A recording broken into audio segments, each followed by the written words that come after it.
इस दफ़ा जवाब ये दिया गया है कि जी ग्लोबल वार्मिंग है, मौसमियाती तब्दीलियाँ जो हो रही हैं उसकी वजह से फसलें उतनी नहीं आ रही हैं।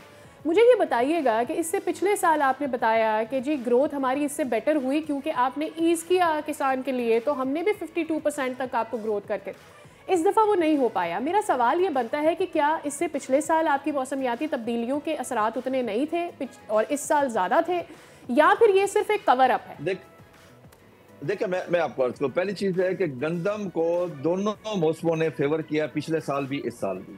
अच्छा। पिछले साल हमारी गंदम की जो पैदावार आई है वो पाकिस्तान की हिस्ट्री में वो पैदावार नहीं थी जी। सही।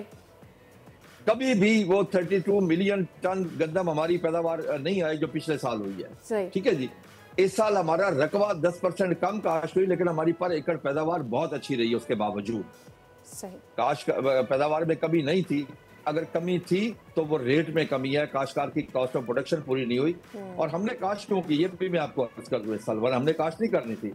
हमने काश्त की जब मोहतरमा चीफ मिनिस्टर साहबा ने आके अक्टूबर में मुख्तलिफ जगह पे मकामात पे मीडिया के थ्रू पैगाम दिया कि काश्तकार भाइयों आप गंदम बेधड़क होकर काश्त करें, मैं आपकी बहन आपके साथ हूँ, आपको नुकसान नहीं होने दूंगी और आपका मुनाफा यकीनी बनाऊंगा। एक बच्चे ने झूठ बोला था अपने बाप से, तो बाप ने कहा कि बेटा इस बात का अफसोस नहीं, तूने झूठ बोला, मेरा अफसोस है इस बात पे, मेरा तुमसे एतमाद उठ गया है। अब काश्तकार का हुकूमत से एतमाद उठ गया है इस वक्त। अगर चीफ एग्जीक्यूटिव पंजाब काश्तकारों से साथ वादा करें वो पूरा ना करें, मैं तो एक गुजारिश करता हूँ आपके चैनल के थ्रू कि चीफ मिनिस्टर साहबा खुद आए, अपने किसी नुमाइंदे को भेजें, मीडिया पे बैठ के बताएं कि काश्तकार की गंदम की फी मन पैदावारी लागत क्या है और उसको मिला क्या, नुकसान उसको कितना हुआ है। हमें मई 2024 से लेके 2025 तक 2200 अरब रुपए का गंदम में नुकसान हुआ। और एक चीज मैं और इम्पोर्टेंट आपको बता दूं, अभी मक्की की फसल आई है, ये भी गंदम की वजह से हमारे साथ हो रहा है। मक्की की फसल आई है, जिस दिन वो फसल हमारी हार्वेस्टिंग से 3600 रुपए रेट था, जो हमने हार्वेस्ट की रेट 2000 रुपए आ गया, वो भी हमारी कास्ट ऑफ प्रोडक्शन पूरी नहीं हो रही। तमाम सब्जियों का रेट तबाही फेर गई काश्तकार की, यानी 1 रुपया 2 रुपए किलो बिकती रही। अब ये देखिए टमाटर हमारा 5 रुपए किलो बिका है। जी हाँ। कभी किसी ने आवाज उठाई, कभी सीएम साहबा ने बात की, कभी डीसी ने बात की, कभी कमिश्नर ने, कभी अगर साल में सब्जी का रेट चंद दिनों के लिए ऊपर चला जाए, चंद दिनों के लिए, तो डीसी एससी कमिश्नर सब सब्ज मंडी में होते हैं।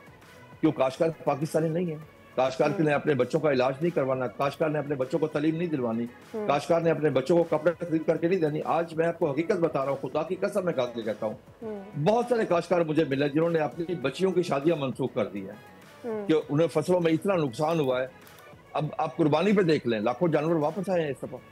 कराची से, फैसलाबाद से जो काश्तकारों ने भेजे हुए थे वो वापस आए, सेल नहीं, क्योंकि लोगों में कुव्वत खरीद नहीं है। और गंदम के असरात सिर्फ काश्तकार के ऊपर नहीं है, अगर उसके असरात आप बाकी पूरी इकोनॉमी पे देख लें, पूरी तबाही फिरी आप शहरों में सवाल ये पैदा होता है ना खालिद साहब कि आप ये कहते हैं कि जो प्राइस गंदम की या दीगर सब्जियों के लिए हुकूमत लगा रही है उससे कई ज़्यादा कॉस्ट है जो कि काश्तकार की है। काश्तकार की कॉस्ट को कम करने के लिए हुकूमत ने पिछले 1.5 साल में 2 साल में क्या किया है? हुकूमत ने हमारी कॉस्ट बढ़ाई है। मैं आपको, हुकूमत ने हमारी पैदावारी लागत बढ़ाई है।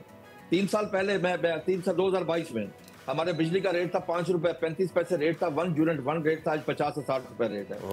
2022 में हमारे जो यूरिया का रेट है वो 1800 से 2000 रुपए था, आज उसका रेट है 4500 रुपया।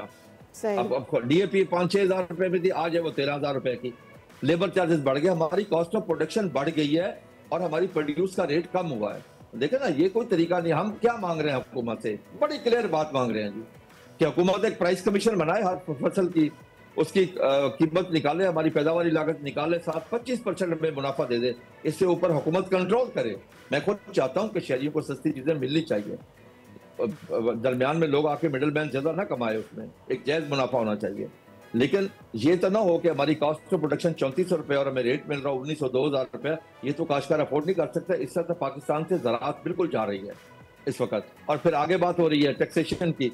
अगर हमारे ऊपर इस वक्त इनपुट्स के ऊपर, ये इनपुट्स में हमारी खाद है, पेस्टिसाइड है, सीड है, मशीनरी है, जीएसटी की बात हो रही है कि IMF के निशाने पे इस वक्त ज़राअत, अगर जीएसटी लग जाती है तो फिर पढ़ ले इन्ना लिल्लाहि व इन्ना इलैहि राजिऊन। एक और चीज मैं आपको बताऊं, आप सुन के हैरान होंगे, मैं एज ए पाकिस्तानी काश्तकार, मैं अगर कपास उगाता हूं मेरे ऊपर 18% जीएसटी है, 18%। अगर अमेरिकन काश्तकार की पाकिस्तान में आती है तो 100% टैक्स फ्री है। मैं दुनिया का मुकाबला कैसे कर सकता हूँ? क्या हमारी हुकूमत अमेरिकन और ब्राजील के काश्तकार को अकोमोडेट करने के लिए बनी थी। क्या उन्होंने वोट देकर बनाया था? क्या पाकिस्तानी काश्तकार का कोई हक नहीं कि पाकिस्तानी काश्तकार का गला दबाया जा रहा है इस वक्त? इस वक्त पाकिस्तानी काश्तकार के ना घर के हालात अच्छे हैं, ना खेत के हालात अच्छे हैं, ना बच्चों की तालीम के हालात अच्छे हैं, ना सेहत के हालात अच्छे हैं। आप यकीन कर रहे हैं इस वक्त हम बजट में क्या मांग रहे हैं जी? हमारा मुतालबा ये है कि हमें सजाए मौत से निकाल के उम्र कैद में दे दें। इस वक्त हमारे ऊपर सजाए मौत है, खुदा की कसम, बिल्कुल ही हमें उम्र कैद दे दें कि हम जिंदा तो रह सके। इस वक्त तो जिंदा रहने वाली बात भी कोई नहीं है। सब्सक्राइब करें और बेल दबाएं ताकि कोई खबर रह न जाए।